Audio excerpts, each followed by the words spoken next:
Welcome to English Script Bear. Since it's October, I thought we could talk about some American customs in autumn. Halloween is a big part of the month, so let's talk about the culture around that. Halloween? That's my favorite holiday. Wait a minute. This all sounds familiar. Well, this is our second Halloween episode this month. Oops. I don't have any other topic to talk about. No problem. Today, we're going to talk about the culture of horror in the US and how it relates to the season. Like horror movies? Yes. Okay, this episode might contain images that are graphic and scary. If you are sensitive to that kind of stuff, you might want to watch our other Halloween episode instead. Link in the description. Yeah, don't complain to us. We warned you. Anyway, there's not just Halloween-themed horror movies, but also TV. Really? Yeah, holiday specials are usually really popular, and they're also more kid-friendly.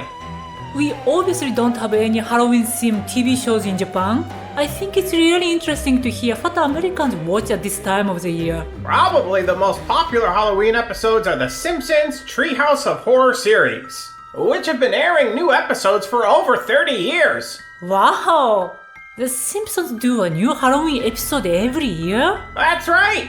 And it's usually their most popular episode of the year. Dad! Mr. Burns is a vampire, and he has Bart! Why, Bart is right here. Hello, Mother. Hello, Father. I missed you during my uneventful absence. Oh, Lisa, you and your stories. Bart is a vampire. Beer kills brain cells. Now let's go back to that building thingy where our beds and TV is. The Simpsons is really unique, as most sitcoms might just do one Halloween-themed episode during their run. Why? Outside of October, they aren't popular, so they don't work well in syndication. The Halloween season is also quite short. Even the first 2 weeks of October might be too early for a Halloween episode to run. Oh, I guess that makes sense. What are Halloween episodes usually like? Do they have a lot of gore? Are they scary? Not really. The shows need to be appealing to general audiences in their time slots, and TV shows still get heavily censored in the US on network TV stations. So, not much blood or killing? Maybe a little. Halloween episodes might be horror themed, or they might just be showing some of the cultural traditions. So some might be a little scarier than what the show is normally like. Others not at all. Oh no. Mr. Peanut Butter? Partygoers? No, is it? Sure is. Happy your 25 years running Halloween party. Halloween. Halloween. Please, no, you see, So suddenly we're having a party? Why didn't you tell me this was happening? because I hate that it happens. What about horror movies? Movies are a whole different animal. But before we get into that, let's talk about some real horror. Our YouTube metrics. If you've enjoyed our video so far, how about showing your appreciation by pawing that like button? Liking not only boosts our motivation, but also tells YouTube to spread our videos further. So, help us out. Also, check out our website, English Stripped Bear. We have detailed notes, vocabulary, and extra information that expands our videos. Plus, we have a free monthly newsletter with practice exercises, additional vocabulary, and lots of other awesome treats. We release new material on our website for free every Friday. Check it out! Link in the description. Okay, so how are horror movies different than TV shows? Besides having two popular release times during the year, horror movies have a longer runtime, usually coming out at the end of August and running through October. You mean there's another time of the year when horror movies are popular? Yes, When? January and February. Really? That seems so odd. There's a number of reasons why, but one of the main reasons is Valentine's Day.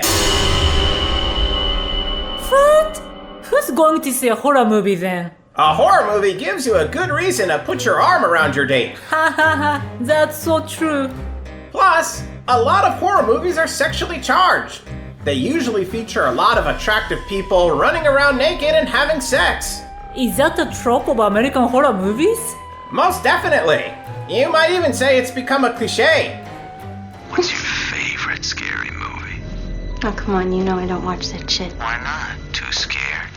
No, it's just what's the point? They're all the same. Some stupid killer stalking some big-breasted girl who can't act, who's always running up the stairs when she should be going out the front door. It's insulting. Can you tell me some other tropes that come to mind when you think of these horror movies? There are quite a lot, actually. The most common ones are characters falling, dropping their keys, being unable to open a door, or start a car. I can totally see that. Yeah, Probably they don't get a strong cell signal either. that often happens as well. This creates an easy way for the villain, who's usually moving at a very slow pace, to catch up and kill them.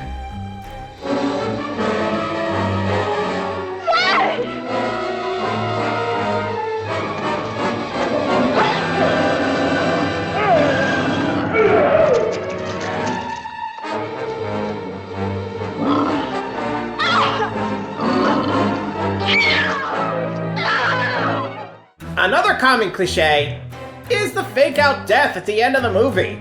Everyone in the audience knows that the bad guy's going to get up for one more attack. Even when they die at the very end, they aren't really dead. So they can make a sequel? Something like that. But this is also amped up quite a bit in a lot of horror movies, with villains that are pretty much unstoppable monsters that can't actually die. Careful. This is the moment when the supposedly dead killer comes back to life for one last scare.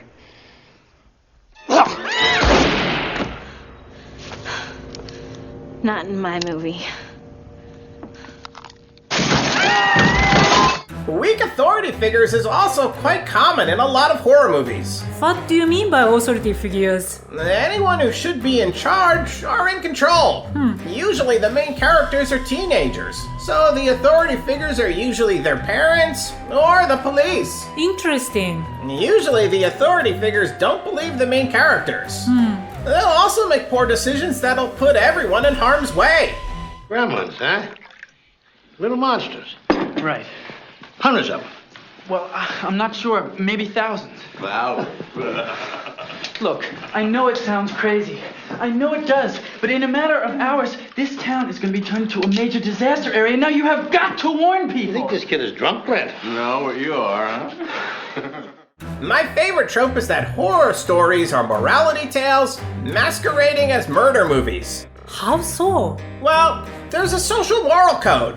Things like underage drinking, premarital sex, drug taking are all undesirable activities in the eyes of the authorities. Things that authority figures vocally oppose. Right.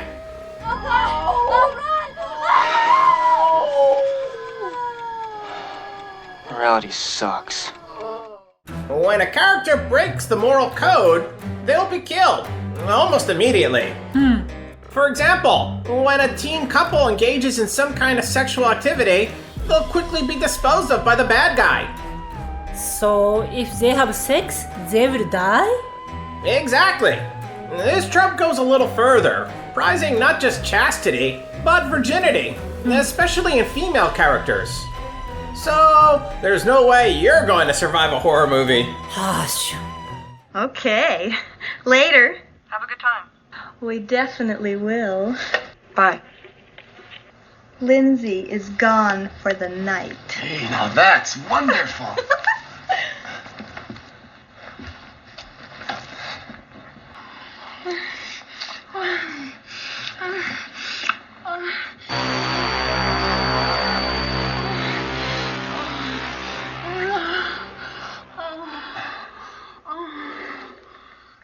Oh, fantastic. Go get me a beer. I'll be right back. Don't get dressed.